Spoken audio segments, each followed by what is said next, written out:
Hi, my name is Mark Monlux, and this is your Friday night movie recommendation. So the year is 1932. Now, let's get back into the way back machine. In 1932, Franklin Delano Roosevelt was elected to office amidst the Great Depression. Amelia Earhart crossed the Atlantic. Uh, Linhart's baby was tragically kidnapped and died. Lots of things were happening in 1932. Um, uh, but you probably aren't familiar with the songs that were popular, like in a shanty in the shanty town by Ted Lewis and his band was the number one record across the Billboard Top 100 wasn't even around back then. Um, but what was around was the Oscars. Even though the back category of Best Picture wasn't there, uh, there was a Western called Cimarron, and it walked away with the Oscars. At least three that I can remember of. Let's see. Other things in popular culture. The Fountain by Charles Landbridge Morgan was one of the top books on the bestsellers list. There were many other good. Oh, I'm trying to remember the one that got turned into a movie. Was it The Good Earth? I think so. About a small Chinese village. Now the movie with Katharine Hepburn, whitewashed as a Chinese immigrant, is you gotta remember the day and age why they just couldn't use Chinese actors, which they had plenty of, but no. Anyway, I digress. There was lots of. If you were to look at what was available reading back then in 1932. Some of those titles are very familiar because several of those titles were made into movies. So let's talk about the movie that I want to get into. When I found this movie, when I saw this movie, I was really excited. Um, the Island of Lost Souls, based on the novel The Island of Dr. Moreau. Now, Charles Laughton, this was a big movie. I think this was his first movie. He had been very famous in doing plays up until this point.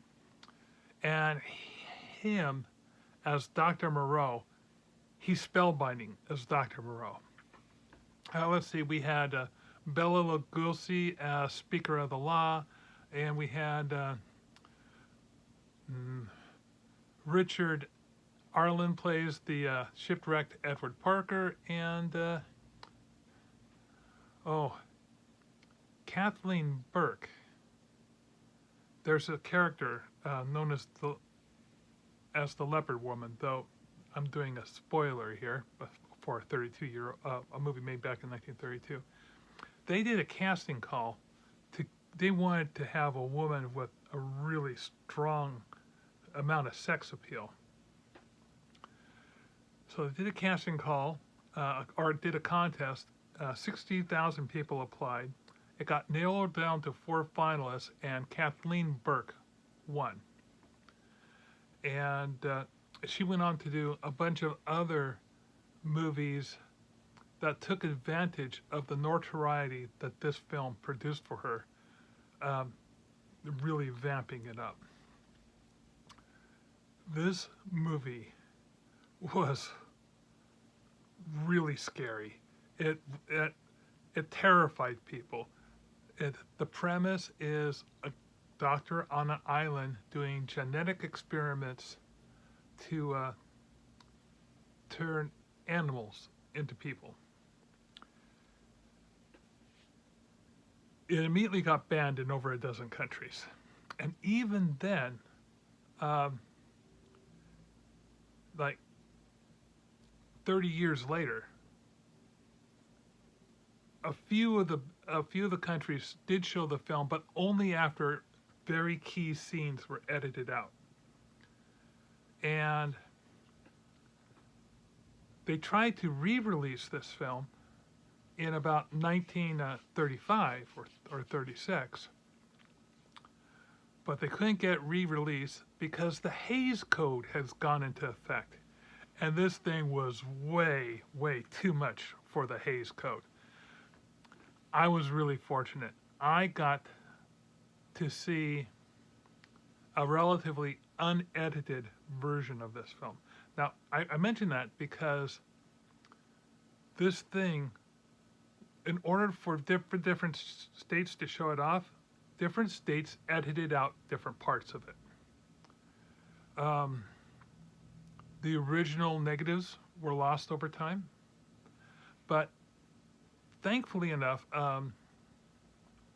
the Criterion, it's part of the Criterion collection because they were able to find 2 film positives that had enough footage so that they could make an entire film out of it and do a proper restoration. And that came out in 2011. And then Eureka Entertainment released it in their Masters of Cinemas collection in 2012. So those are the editions that you really want to look for that has the most. Now, the version I saw had at least 2 of the major scenes that most people didn't see. Now, I think I saw mine on Showtime back during, I'm trying to think if it was, I think it was the late 80s, or it could have been the early 90s.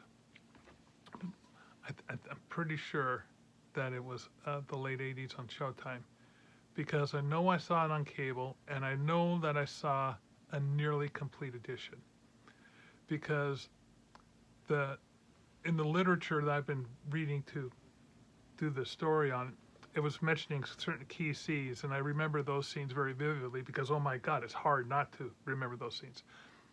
Oh my God, the Island of Dr. Moreau. Now, they redid this film as The Island of Dr. Moreau in the 70s, and I got to see that one in the theater.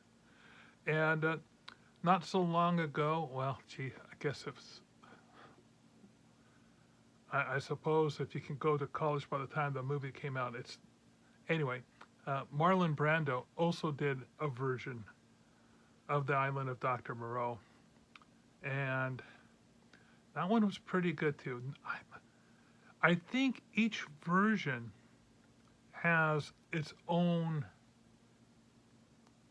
strengths, but oh my God, I love Charles Laughton, and to see him as Dr. Moreau and his tone and the atmosphere is beyond creepy. One of the reasons it was so heavily edited was because the atmosphere created for this film was just, ugh. And I really enjoyed the 70s version with Burt Lancaster.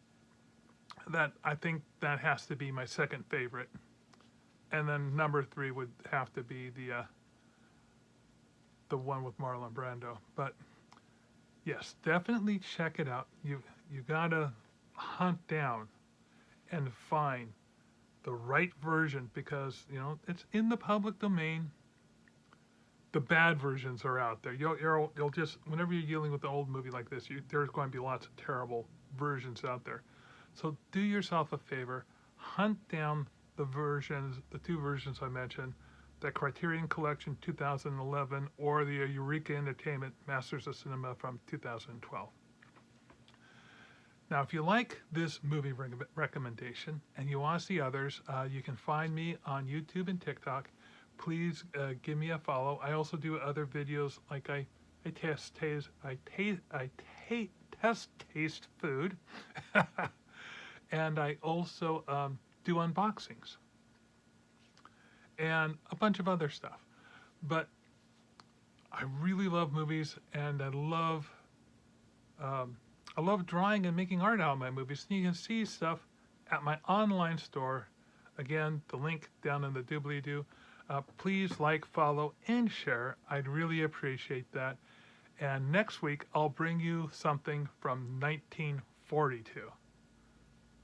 And see you then.